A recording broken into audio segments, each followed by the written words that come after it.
ಕೋರ್ಟ್ನಿಂದ ಕೊಲೆ ಆರೋಪಿ ದರ್ಶನ್ ನಿರ್ಗಮಿಸಿದ್ದಾರೆ. ಬಿಜಿಎಸ್ ಆಸ್ಪತ್ರೆಗೆ ದರ್ಶನ್ ಹೋಗುವ ಸಾಧ್ಯತೆ ಈಗಾಗಲೇ ಹೇಳ್ದಂಗೆ ಕೆಂಗೇರಿ ಬಳಿ ಇರುವಂತಹ ಬಿಜಿಎಸ್ ಆಸ್ಪತ್ರೆಗೆ ನಟ ದರ್ಶನ್ ತೆರಳುವ ಸಾಧ್ಯತೆ ಇದೆ.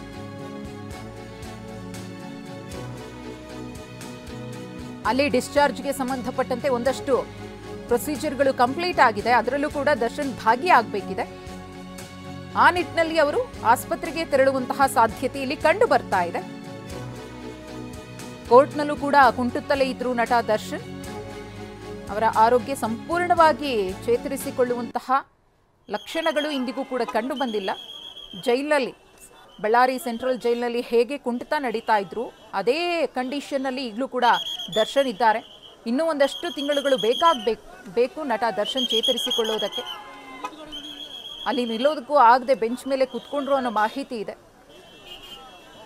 ಏನೆಲ್ಲ ಪ್ರೊಸೆಸ್ ಇತ್ತು ಅದೆಲ್ಲವನ್ನ ಕಂಪ್ಲೀಟ್ ಮಾಡಿ ನಟ ದರ್ಶನ್ ಕೋರ್ಟ್ನಿಂದ ನಿರ್ಗಮಿಸಿದ್ದಾರೆ. ಕೋರ್ಟ್ನಿಂದ ನಟ ದರ್ಶನ್ ತೆರಳಿದಂತಹ ದೃಶ್ಯಾವಳಿಯನ್ನು ಗಮನಿಸ್ತಾ ಇದ್ದೀರಿ. ಒಂದು ಕಡೆ ಸದ್ಯಕ್ಕೆ ಅವರು ಬಿಜಿಎಸ್ ಆಸ್ಪತ್ರೆಗೆ ಹೋಗ್ತಾರೆ ಅನ್ನೋ ಮಾಹಿತಿ. ಶ್ಯೂರಿಟಿ ಬಾಂಡ್ಗೆ ಸಹಿಯನ್ನ ಹಾಕಿ ಕೋರ್ಟ್ನಿಂದ ನಟ ದರ್ಶನ್ ತೆರಳಿದ್ದಾರೆ.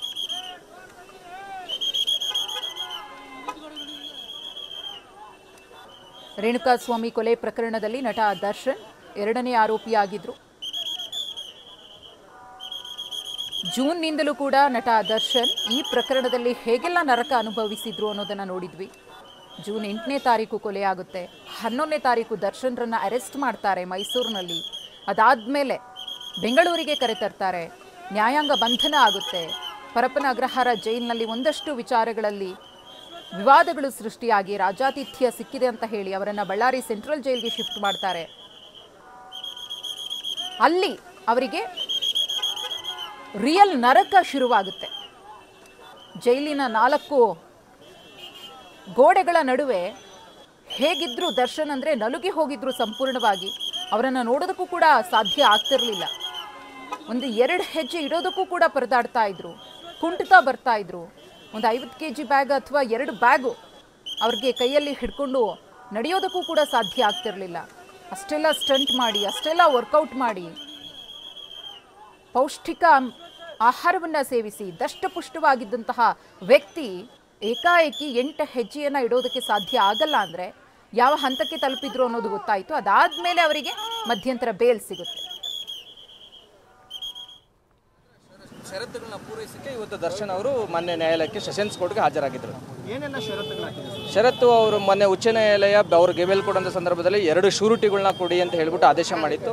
ಅದ್ರ ಪ್ರಕಾರವಾಗಿ ಇವತ್ತು ಆ ಶ್ಯೂರಿಟಿಗಳನ್ನ ಅಂದರೆ ದರ್ಶನ್ ಅವ್ರಿಗೆ ಈ ಪ್ರಕರಣದಲ್ಲಿ ಮುಂದಿನ ದಿನಾಂಕಗಳನ್ನು ಅಂದರೆ ಪ್ರಕರಣ ಮುಗಿಯೋವರೆಗೂ ಸಹ ನಾನು ನ್ಯಾಯಾಲಯಕ್ಕೆ ಚಾಚು ತಪ್ಪದೆ ಹಾಜರಾಗ್ತೀನಿ ಅನ್ನೋದನ್ನ ಒಂದು ಬಾಂಡ್ ಮತ್ತು ಶ್ಯೂರಿಟಿ ದರ್ಶನ್ ಅಷ್ಟೇ ಅಲ್ಲದೆ ಯಾರೇ ಒಬ್ಬ ವ್ಯಕ್ತಿ ಈ ಭಾರತದಲ್ಲಿ ಕ್ರಿಮಿನಲ್ ಪ್ರಕರಣಗಳ ಭಾಗಿಯಾದಂಥ ಸಂದರ್ಭದಲ್ಲಿ ಅವನು ನ್ಯಾಯಾಲಯದಿಂದ ಜಾಮೀನು ಪಡೆದಂಥ ಸಂದರ್ಭದಲ್ಲಿ ಇದು ಒಂದು ಪ್ರಕ್ರಿಯೆ. ಅದು ಎಲ್ರಿಗೂ ಪ್ರಕ್ರಿಯೆ ಇರುತ್ತೆ. ದರ್ಶನ್ ಅವ್ರಿಗೆ ಆದಂಥ ಏನು ವಿಶೇಷತೆ ಏನಿಲ್ಲ. ಅದು ಎಲ್ಲ ಆರೋಪಿಗಳಿಗೆ ಇದು ಅನ್ವಯ ಆಗುತ್ತೆ. ಆದ್ದರಿಂದ ನ್ಯಾಯಾಲಯದ ಆದೇಶಕ್ಕೊಳಪಟ್ಟು ಇವತ್ತು ಬಂದು ಅವರು ಶ್ಯೂರಿಟಿ ಅಂತ ಕರೀತಾರೆ. ಆ ಶ್ಯೂರಿಟಿ ಪ್ರೊಸೀಜರ್ಸ್ನ ಮುಗಿಸ್ಕೊಂಡು ಹೋಗಿದ್ದಾರೆ ಸರ್. ಇಲ್ಲ, ಅದು ಪಾಸ್ಪೋರ್ಟ್ ಅವ್ರಿಗೆ ಮಧ್ಯಂತರ ಜಾಮೀನು ಕೊಡುವಂಥ ಸಂದರ್ಭದಲ್ಲಿ ಮಾನ್ಯ ಉಚ್ಚ ನ್ಯಾಯಾಲಯ ಪಾಸ್ಪೋರ್ಟ್ನ ಕೊಡಬೇಕು ಅಂತ ಆದೇಶ ಮಾಡಿದ್ರು. ಅದರ ಪ್ರಕಾರ ನಾವು ನ್ಯಾಯಾಲಯಕ್ಕೆ ಹಾಜರುಪಡಿಸಿದ್ವಿ. ಇವಾಗ ಅಂದರೆ ರೆಗ್ಯುಲರ್ ಬೇಲ್ ಅವರಿಗೆ ಮೇನ್ ಬೇಲ್ ಆಗಿರೋದ್ರಿಂದ ಅದರಲ್ಲಿ ಪಾಸ್ಪೋರ್ಟ್ನ ಸರೆಂಡರ್ ಮಾಡಿ ಅನ್ನೋ ಯಾವುದೇ ಷರತ್ತು ಇಲ್ಲದೆ ಇರೋದ್ರಿಂದ ಅದನ್ನು ನ್ಯಾಯಾಲಯ ನಮಗೆ ವಾಪಸ್ ಕೊಟ್ಟಿದೆ. ಇಲ್ಲ ಸರ್, ಅವ್ರನ್ನ ಹಾಸ್ಪಿಟಲಲ್ಲೇ ಇದ್ದಾರೆ. ಮತ್ತೆ ಇಲ್ಲಿ ಮುಗಿಸ್ರು ಮತ್ತೆ ಹಾಸ್ಪಿಟಲ್ಗೆ ಹೋಗಿದ್ದಾರೆ ಸರ್. ಅದು ನನಗೆ ಗೊತ್ತಿಲ್ಲ ಸರ್. ಅದು ಡಾಕ್ಟರ್ ತಗೊಂತಾರೆ ಎಷ್ಟು ದಿನ ಇರಬೇಕು ಏನೋ ಅಂತ. ಅಲ್ಲ, ಮತ್ತೆ ಮುಂದಿನ ದಿನಾಂಕ ವಿಚಾರಣೆ ದಿನಾಂಕ ಯಾವುದಿರುತ್ತೋ ಅವತ್ತು ದರ್ಶನ್ ಅವ್ರು ಬರಬೇಕಾಗುತ್ತೆ. ಅವ್ರು ಬಂದಿಲ್ಲದೆ ಇರುವಂಥ ಸಂದರ್ಭದಲ್ಲಿ ಅವ್ರ ವಕೀಲರು ನಾವು ನ್ಯಾಯಾಲಯಕ್ಕೆ ಒಂದು ಅರ್ಜಿ ಹಾಕಿ ಮನವಿ ಮಾಡ್ತೇವೆ ಅವ್ರು ಯಾವ ಕಾರಣಕ್ಕೋಸ್ಕರ ನ್ಯಾಯಾಲಯಕ್ಕೆ ಬರ್ತಾ ಇಲ್ಲ ಅಂತ. ಬಳ್ಳಾರಿ ಜೈಲಿಗೆ ಏನಾದರೂ ಹೋಗ್ಬೇಕು? ಇಲ್ಲ ಸರ್, ಮತ್ತೆ ಹೋಗುವಂಥ ಅವಶ್ಯಕತೆ ಇಲ್ಲ. ಮತ್ತೆ ಜಾಮೀನು ಸಿಕ್ಕ ಮೇಲೆ ಮತ್ತೆ ಜೈಲಿಗೆ ಹೋಗುವಂಥ ಯಾವುದೇ ಪ್ರಕ್ರಿಯೆಗಳು ನಮ್ಮ ಕಾನೂನಲ್ಲಿ ಇಲ್ಲ. Thank you. ಇದು ದರ್ಶನ್ ಪರ ವಕೀಲರ ಮಾತು. ಇವತ್ತು ಏನೆಲ್ಲ ಆಯಿತು ಅನ್ನೋದ್ರ ಬಗ್ಗೆ ಅವರು ಚುಟುಕಾಗಿ ವಿವರಣೆಯನ್ನ ಕೊಟ್ಟರು. ಷರತ್ತುಬದ್ಧ ಜಾಮೀನಾಗಿರುವುದರಿಂದ ಆ ಷರತ್ತುಗಳನ್ನು ಪೂರೈಸಬೇಕಿತ್ತು. ಆ ಕಾರಣದಿಂದಾಗಿ ದರ್ಶನ್ ಆಸ್ಪತ್ರೆಯಿಂದ ಸೆಷನ್ಸ್ ಕೋರ್ಟ್ಗೆ ಬಂದಿದ್ರು. ಆ ಎಲ್ಲ ಪ್ರೊಸೀಜರ್ಗಳು ಕೂಡ ಕಂಪ್ಲೀಟ್ ಆಗಿದೆ.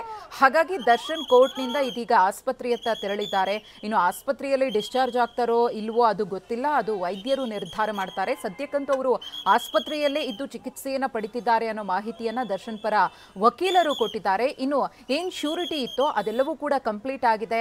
ಹಾಗೇನೆ ಪಾಸ್ಪೋರ್ಟ್ ವಿಚಾರಕ್ಕೆ ಸಂಬಂಧಪಟ್ಟಂತೆ ಮಧ್ಯಂತರ ಬೇಲ್ ಸಿಕ್ಕಾಗ ಪಾಸ್ಪೋರ್ಟ್ ಅನ್ನ ಸರೆಂಡರ್ ಮಾಡಲಾಗಿತ್ತು. ಆದ್ರೆ ಈಗ ರೆಗ್ಯುಲರ್ ಬೇಲ್ ಸಿಕ್ಕಿರೋದ್ರಿಂದ ಆ ಪಾಸ್ಪೋರ್ಟ್ ಅನ್ನ ಸರೆಂಡರ್ ಮಾಡಬೇಕು ಅನ್ನೋ ಷರತ್ತೇನೂ ಇರಲಿಲ್ಲ. ಹಾಗಾಗಿ ಅದನ್ನ ನಮಗೆ ವಾಪಸ್ ಕೊಟ್ಟಿದ್ದಾರೆ ಅನ್ನೋದ್ರ ಬಗ್ಗೆಯೂ ಕೂಡ ವಕೀಲರು ಸ್ಪಷ್ಟಪಡಿಸಿದ್ದಾರೆ. ಈ ಕುರಿತು ಮತ್ತಷ್ಟು ಮಾಹಿತಿಯನ್ನ ಕೊಡ್ತಾರೆ ನಮ್ಮ ಪ್ರತಿನಿಧಿ ಪ್ರದೀಪ್. ಸದ್ಯಕ್ಕೆ ಕೋರ್ಟ್ನಿಂದ ದರ್ಶನ್ ತೆರಳಿದ್ದಾರೆ, ಆಸ್ಪತ್ರೆಯತ್ತ ಹೋಗ್ತಿದ್ದಾರೆ ಅನ್ನೋದು ಕೂಡ ಗೊತ್ತಾಗಿದೆ. ಆಸ್ಪತ್ರೆಯಲ್ಲೇ ಇರ್ತಾರಾ, ಚಿಕಿತ್ಸೆ ಮುಂದುವರಿಯುತ್ತಾ ಅಥವಾ ಡಿಸ್ಚಾರ್ಜ್ ಆಗ್ತಾರಾ, ಏನ್ ಕಥೆ ಮುಂದಿನದ್ದು ಅಂತ?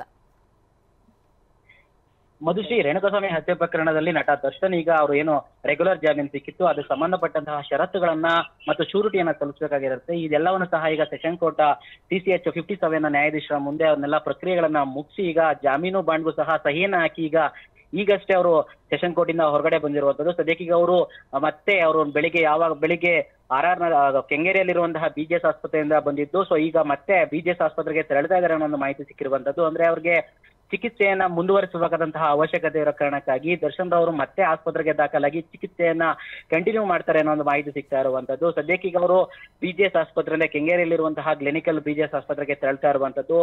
ಎಲ್ಲಾ ರೀತಿಯಾದಂತಹ ಜಾಮೀನು ಪ್ರಕ್ರಿಯೆಗಳು ಏನಿತ್ತು ಅದೊಂದು ಕಾರಣಕ್ಕೋಸ್ಕರ BJS ಆಸ್ಪತ್ರೆಯಿಂದ ಈಗ ಸೆಷನ್ ಕೋರ್ಟ್ಗೆ ಬಂದು ಜೊತೆಗೆ ಇಲ್ಲಿ ನ್ಯಾಯಾಧೀಶರ ಮುಂದೆ ಹಾಜರಾಗಿ ಎಲ್ಲಾ ರೀತಿಯಾದಂತಹ ಜಾಮೀನು ಪ್ರಕ್ರಿಯೆ ಏನಿತ್ತು ಇದನ್ನ ಹೈಕೋರ್ಟ್ ಅಲ್ಲಿ ಜಾಮೀನು ತಗೊಂಡಿದ್ರು ಅದಕ್ಕೆ ಸಂಬಂಧಪಟ್ಟಂತಹ ಪ್ರಕ್ರಿಯೆಗಳು ಸೆಷನ್ ಕೋರ್ಟ್ ಅಲ್ಲಿ ಮಾಡಬೇಕಾಗಿರುತ್ತೆ, ಅಂದ್ರೆ ವಿಚಾರಣಾಧೀನ ನ್ಯಾಯಾಲಯದಲ್ಲಿ. ಹೀಗಾಗಿ ಎಲ್ಲಾ ಪ್ರಕ್ರಿಯೆಗಳನ್ನ ಮುಗಿಸಿ ಈಗ ವಾಪಸ್ಸು ಕೆಂಗೇರಿಯ BJS ಆಸ್ಪತ್ರೆಗೆ ತೆರಳ್ತಾ ಇರುವಂತದ್ದು. ಅಲ್ಲಿ ಮತ್ತೆ ಅವರು ಚಿಕಿತ್ಸೆಯನ್ನ ಏನ್ ಪಡ್ಕೋತಾ ಇದ್ರು, ಫಿಸಿಯೋಥೆರಪಿನ ಅಥವಾ ಆಪರೇಷನ್ ಇದ್ರ ಬಗ್ಗೆ ಇನ್ನೂ ಸಹ ಕನ್ಫರ್ಮ್ ಆಗಿಲ್ಲ. ಆದ್ರೆ ಪ್ರದೀಪ್ ಹಾಗೆ ಸಂಪರ್ಕದಲ್ಲಿ